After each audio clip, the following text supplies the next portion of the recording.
السلام علیکم ورحمۃ اللہ تعالی وبرکاتہ۔ نحمدہ ونصلی علی رسولہ الکریم، اما بعد فاعوذ باللہ من الشیطان الرجیم، بسم اللہ الرحمن الرحیم۔ وَنُنَزِّلُ مِنَ الْقُرْآنِ مَا هُوَ شِفَاءٌ وَرَحْمَةٌ لِّلْمُؤْمِنِينَ آمنت باللہ صدق اللہ مولانا العظیم۔ درس قرآن اگر ہم نے نہ بھلایا ہوتا، درس قرآن اگر ہم نے نہ بھلایا ہوتا، یہ زمانہ نہ زمانے نے دکھایا ہوتا۔ الحمدللہ کئی دن سے ہمیں اور آپ کو کچھ دینی باتیں سننے اور سنانے کا موقع ملا ہے۔ لگاتار پورا ایک مہینہ مجھے آپ نے ٹائم دیا، میری گفتگو سنی اور کمنٹس کے ذریعے ہمت افزائی فرمائی۔ جزاک اللہ تعالی خیر الجزا۔ اللہ تبارک و تعالی آپ کو جزا خیر عطا فرمائے۔ کل ایک دن میں نے آپ کے سامنے نہیں آیا، دل نے چاہا کہ کیوں بیکار دوستوں کو بار بار تکلیف دینا، ان کے قیمتی سمے کو قیمتی وقت کو ضائع کرنا اچھا نہیں لگتا ہے۔ مولا کائنات سیدنا علی بن ابی طالب کا ایک قول بھی مجھے یاد آتا ہے۔ حضرت علی رضی اللہ تعالیٰ عنہ ارشاد فرماتے ہیں کہ لوگوں کو جب تک شوق ہو سننے کا، اتنی ہی دیر وعظ و نصیحت کرنا ہے، اتنی ہی دیر اسپیچ کرنا ہے۔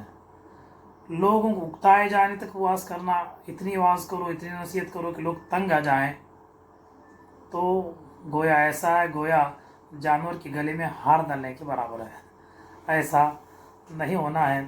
الحمدللہ کل ایک دن تقریر نہیں کی تو بہت سارے لوگ واٹس ایپ کے ذریعے ڈیمانڈ کر رہے تھے، اپنی خواہش کا وہ اظہار کر رہے تھے، آج کی کلاس کے ہم منتظر ہیں، ہمارے نمبر پہ وہ سینڈ کرو۔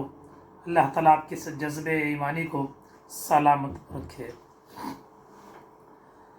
الحمدللہ قرآن پاک ایک ایسی کتاب ہے جو صبح قیامت تک باقی رہتی ہے۔ دنیا کی کوئی کتاب قرآن پاک کا مقابلہ نہیں کر سکتی ہے۔ دنیا میں اگر عالمی سطح پر اگر یہ اعلان ہو جائے کہ ساری کتابوں کی پرنٹنگ بند ہو جائے، ساری جو کتابیں ہیں اسے کیا ہے جلا دیا جائے، کوئی بھی کتاب اس چیلنج کو قبول کرنے کو تیار نہیں ہے سوائے قرآن کے۔ اس لیے کہ قرآن ایسی کتاب ہے، یہ صرف کاغذوں پہ چھپتی نہیں ہے، کاغذوں پہ یہ پرنٹ نہیں ہوتی ہے۔ الحمدللہ مومنوں کے لاکھوں سینوں میں نہیں بلکہ ملینوں سینوں میں آج قرآن پرنٹ ہوا ہے، حفظ ہے، چھپا ہوا ہے۔ قرآن پاک اس کے ایک زیر و زبر کو کوئی بدل نہیں سکتا ہے۔ آپ یہ بات سن چکے ہیں کہ جس وقت قرآن پاک دیا گیا، نازل ہوا، وہ دور فصاحت و بلاغت کا دور تھا۔ عرب والوں کو اپنی فصاحت پر ناز تھا، گھمنڈ تھا، اسی لیے عربی لوگ اپنے آپ کو عربی کہتے تھے اور دوسرے لوگوں کو عجمی کہتے تھے۔ عجم یعنی گونگے لوگ۔ ایسے دور میں اللہ عز و جل نے اپنے محبوب صلی اللہ علیہ وسلم کو وہ کتاب عظیم عطا فرمائی، اس ایک تحفہ عطا فرمایا۔ اس کا مقابلہ کرنے کے لیے کسی عرب میں طاقت نہیں تھی۔ عرب کا یہ دستور تھا، جب بھی کوئی نیا کلام لکھتا اسے لکھ کر کعبے کے دیوار پہ لٹکاتا۔ عرب کے شعراء، عرب کے فصحاء اور بلغاء قرآن پاک کی قرآن پاک کی عرب کے لوگ لکھے ہوئے شعر کو دیکھنے کے لیے دور و دراز کا سفر کر کے آتے. جو شاعر اپنی شاعری لکھا ہے، اپنی تحریر لکھا ہے، اس کا جواب لکھتے. پیغمبر اعظم صلی اللہ علیہ وسلم نے دیکھا کہ عرب والے اپنی لکھاوٹ پر ان کو فخر و ناز ہے، اپنی شعر و شاعری پر ان کو گھمنڈ ہے. سرکار دو جہاں صلی اللہ علیہ وسلم بھی قرآن پاک کی سب سے چھوٹی صورت انا اعطیناک الکوثر فصلی لربک وانحر انا شانئک هو الابتر، یہ صورت مقدسہ لکھی اور اس کے نیچے لکھا ما ھذا کلام البشر، یہ کسی انسان کا کلام نہیں ہے کہ اس کا جواب دیا جا سکے. یہ قرآن کی سب سے چھوٹی صورت کعبے کے دروازے میں لٹکائی گئی اور پورے عرب کو چیلنج کیا گیا، آؤ اس کا جواب لکھو، آؤ اس کے مقابلے میں اپنے شعر اپنے شاعری کو پیش کرو. یہ سن کر عرب کے کونے کونے سے بڑے بڑے شعراء، بڑے بڑے شاعر نکلے تھے اس تنتنے کے ساتھ، اس شوق کے ساتھ کہ ہم اس کا جواب لکھیں گے. لیکن جب انا اعطیناک الکوثر کے جمال پر، اس کی خوبصورتی پر ان کو نگاہ پڑتی ہے تو سر جھکا کے چلے جاتے ہیں. سب یہی کہتے ہیں یہ کسی انسان کا کلام نہیں ہے. یہی وجہ ہے جب اطراف و اکناف کے عربی حضرات کلام اللہ کا جواب نہ لکھ سکے تو انہوں نے اس دور میں جو فصاحت میں جو ماہر تھے، جن کو بولنے کی بڑی صلاحیت جن کو حاصل تھی، جو نمبر 1 اسپیکر کے نام سے عرب میں مشہور تھے، ان لوگوں کو دعوت دی، چلو جا کے محمد رسول اللہ صلی اللہ علیہ وسلم نے جو کلام لایا ہے اس کلام کا جواب دو، اس قرآن کا جواب دو. کوئی بھی آنے کو تیار نہیں ہوا. چنانچہ وہ ایک بہت بڑے بوڑھے کو، بے قانوسی ادیب کو وہ لے کر سیدھا سرکار دو جہاں صلی اللہ علیہ وسلم کے دربار میں پہنچے. کہا کہ اے محمد صلی اللہ علیہ وسلم، ایک ادیب ہیں آپ کا مقابلہ کرنے کے لیے، وہ تشریف لا رہے ہیں، وہ آ رہے ہیں، تیار ہو جائیں. چنانچہ بہت عمر دراز بوڑھے کو لایا جا رہا ہے. سرکار کے سامنے آتا ہے، ابھی پہنچا نہیں ہے، سرکار سے کافی دوری پہ ہے. وہ بے ہوش ہو جاتا ہے، غشی کے عالم میں چلے جاتا ہے. اس کے بدن پر پانی کے چھینٹیں ڈالی جاتی ہیں، اسے ہوش میں لایا جاتا ہے، اسے پانی پلایا جاتا ہے. اس کے ساتھ والوں نے یہ سمجھا، یہ گمان کیا کہ یہ جو ہے دور دراز سے چل کے آ رہا ہے، ہو سکتا ہے کہ تکان کی وجہ سے، چل کر تھک گیا، اس کی وجہ سے یہ بے ہوش ہوا ہوگا. چنانچہ جب اسے زبردستی ہوش میں لایا گیا تو کہتا ہے کیا سمجھے ہو کہ میں چل کے تھک گیا؟ نہیں، میں آ رہا تھا تو میں نے ایک کلام سنا، میں نے محمد صلی اللہ علیہ وسلم سے کچھ سنا. وہ پڑھ رہے تھے، وہ کرے وَلَكُمْ فِي الْقِصَاصِ حَيَاةٌ، وَلَكُمْ فِي الْقِصَاصِ حَيَاةٌ. یہ آیت میں سنا، اس کی فصاحت، اس کی بلاغت، اس کی ترتیب کو دیکھ کے مجھے غشی آ گئی، میں بے ہوش ہو گیا. دیکھیے، کوئی کسی ادیب میں، کسی بڑے سے بڑے فصیح و بلیغ میں بھی اتنی طاقت نہیں ہے کہ وہ قرآن پاک کا جواب لکھا جا سکے. یہی وجہ ہے کہ قرآن الحمدللہ مسلمان تو مسلمان ہیں، غیر مسلموں کے سینے میں بھی وہ اپنی جگہ بنا لیتا ہے. قرآن اپنے تو اپنے ہیں، مسلمان تو مسلمان ہیں. بہت سارے غیر مسلم قرآن کی آیتوں کو حفظ کیے ہوئے ہیں.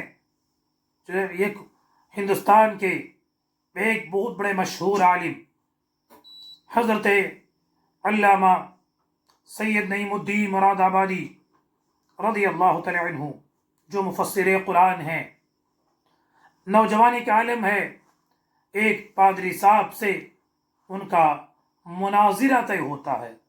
نصارہ حق پر ہیں یا اسلام حق پر ہے، اس کو دیکھنے کے لیے ایک مکھامکی ایک مناظرہ فکس ہوتا ہے۔ علامہ سید نعیم الدین مراد آبادی علیہ الرحمہ نوجوان عالم ہے، ادھر سے جو پادری ہے وہ بڑا ہی عمر پہنچا ہوا ہے، بڑا عمر دراز ہے۔ اس نے دیکھا کہ میرے مقابلے میں ایک نوجوان عالم آ رہا ہے، وہ مذاق کرنے لگا، بہت ساری تقریر کرنے لگا، اپنے ٹائم کو ضائع کرنے لگا، کہتا ہے کہ مولوی صاحب بیکار وقت کیوں ضائع کریں، مکامکی کرنے میں مناظرہ کرنے میں ٹائم ضائع ہوتا ہے، اس لیے آج ہم مناظرہ نہیں کریں گے۔ حضور نعیم الدین مراد آبادی علیہ الرحمہ کہتے ہیں دیکھو بیکار ٹائموں میں ٹائم کو ضائع مت کرو، مناظرے کے لیے تم نے دعوت دی ہے، ہم آ چکے ہیں، اب مناظرہ کر کے ہی رہیں گے، اب سوال و جواب ہو کے ہی رہے گا۔ جب پادری نے دیکھا کہ یہ نوجوان مقابلے کے تیار ہے، میرے پاس سوال و جواب کے لیے آمادہ ہو چکا ہے، وہ مسخرے کے انداز میں کہتا ہے مولوی صاحب مجھے تمہارے قرآن کے 15 پارے یاد ہیں، مجھے تمہارے قرآن کی بہت ساری صورتیں میں حفظ کر چکا ہوں، تمہارے قرآن کی صورتیں میرے سینے میں گھر بنا چکی ہیں، اگر تمہیں ہمارے بائبل میں سے کچھ سناؤ، ہمت ہے تمہاری بائبل کے کچھ اوراق سناؤ۔ حضرت سید نعیم الدین مراد آبادی صدر الافاضل صاحب رحمۃ اللہ تعالی علیہ مسکرا کے فرماتے ہیں مجھے تمہارے بائبل کی آیت یاد نہیں ہے، اچھا تم نے ہمارے قرآن کے 15 پارے تو تجھے یاد ہو چکے ہیں، تمہاری بائبل میں سے ایک باب مجھے سنا، تم جس کتاب کے حق ہونے پر ایمان رکھتے ہو، بائبل کے بارے میں تمہارا یہ وشواس ہے کہ یہ ہماری آسمانی کتاب ہے، تم بائبل کو ماننے والے ہو، ٹھیک ہے اپنی بائبل کے چند صفحے مجھے بغیر دیکھے پڑھ کے سناؤ۔